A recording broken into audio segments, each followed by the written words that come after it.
Morning people. Well, I've got a new rose and she is beast. It's got to be 8-9 feet tall. It's a climber and it's a Kordes rose Amadeus. I got it from Paramount Plants, which are a company based in North London. And that is a 20-litre pot. She's a climbing rose. And I'm going to plant it next to my front door.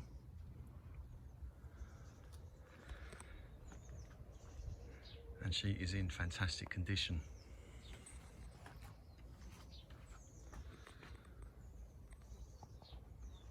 Sadly, there's not much scent, if anything, but she was the right colour. And she's a repeat flower. She flowers throughout the season until frost. And she's water repellent. She repels the water.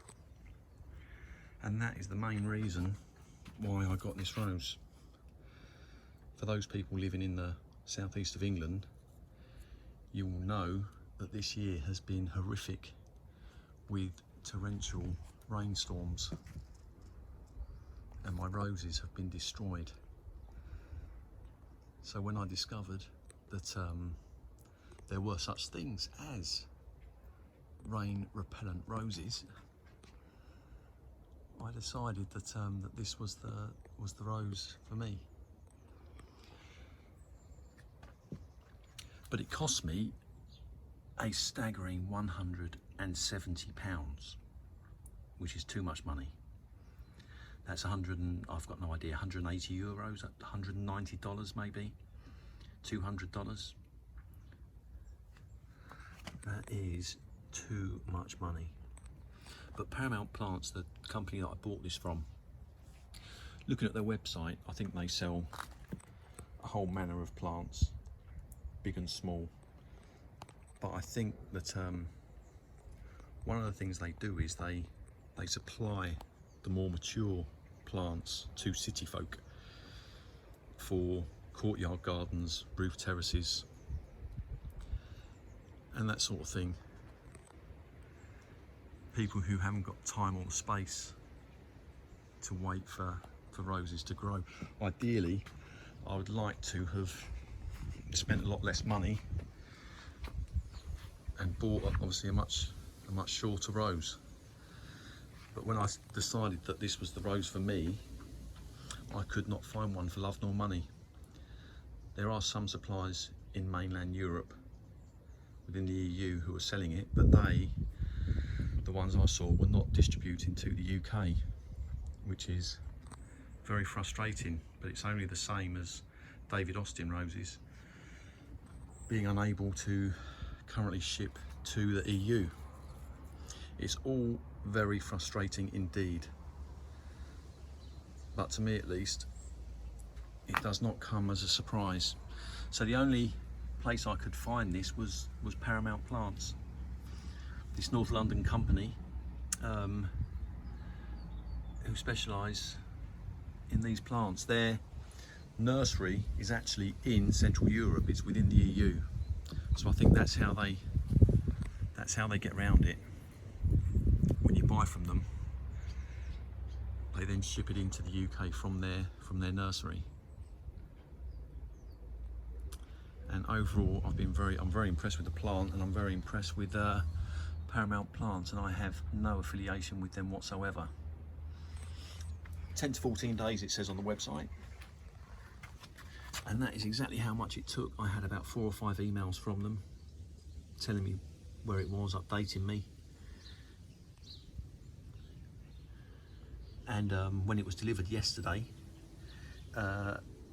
it was delivered by one of their own drivers in one of their own vans, which is good, because the last David Austin rose I had delivered had been opened by the courier because the box had been thrown around. I can only assume that with their own drivers and their own vans, it's going to be less likely for that to happen. There's certainly a few canes, at least 3 or 4 canes, main canes going up with 3 or 4 smaller ones. Yeah, and within half an hour of me taking delivery of this rose, as if on cue, we had a torrential rainstorm again, about an hour long. Big rain, heavy rain, and as you can see from the flowers, they are unaffected. The petals, they feel kind of thick. They're not wafer thin or anything. There's definitely a thickness to them, and maybe that is how they repel the water. But this is why we got it, and I can't believe, I made a video about a month ago and I mentioned in it Queen of Sweden and how well it repelled the water. Albeit it's not a water repellent rose, it does handle the water very well. And I can't believe David Austin doesn't mention that on its website, because you look at the roses and it will explain the fragrance and the health. But considering we live in such a wet country, there is no clue as to which roses handle the rain better than others, which is a bit of a disappointment, really. Because certainly for me, this was an important aspect of choosing this rose. I don't know what other David Austin roses handle the water, the rain well, but I know this one does, and this is a heavy flower. There are some videos on YouTube when I cut these, I'm going to separate the canes and I'm going to have it growing up there, and we'll get a better look at it. But she is looking mighty fine. There's just one broken bit there that I can see. Now there are 2 downsides to when I ordered this. One was paying that sort of money, £170. It would have been nice to see a photograph of the actual rose,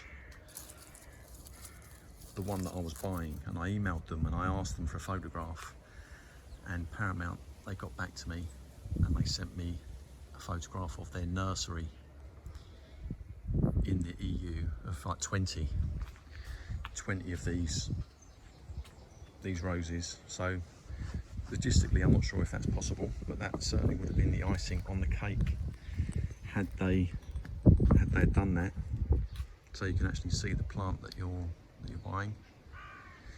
And the other thing is, and you have to bear in mind I'm a novice at this rose growing malarkey, the soil here is very soft. I know it was a rainstorm yesterday, but even when it arrived, the soil here is very light and airy. I've driven my hand right in, and I suspect the roots beneath this soil are very light.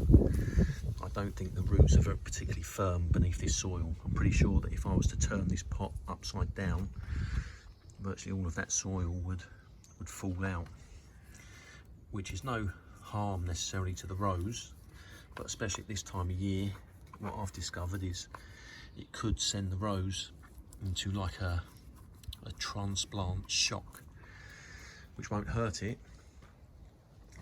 It just means that it wouldn't grow for 4, 6, 8, 10 weeks, just while the roots re-establish themselves in the new soil. So I'm going to leave this in the pot probably until well into the autumn, and I'm hoping by that point the roots would have had time to firm up and grab hold of that soil within it. When I get a rose, I like to turn it upside down, not see it root bound, but at least have the roots in one piece so they're not disturbed too much. But that's just a little thing, I'm not too fussed about that. But I think that is pretty much about it. Scent is nothing to speak of. I would say it's pretty non-existent. There is some scent, but looking at the videos on YouTube, this is a big bloomer. it is packed with flowers, the ones I've seen on YouTube, and I will update this in subsequent weeks once I've cut it and put it in position. But for the time being, it's gonna stay in the pot. But yeah, overall very happy. I've got high hopes for this one, and we will see. I think that cane there could grow up as well, but we will see. Okay guys, thanks for watching. Cheers.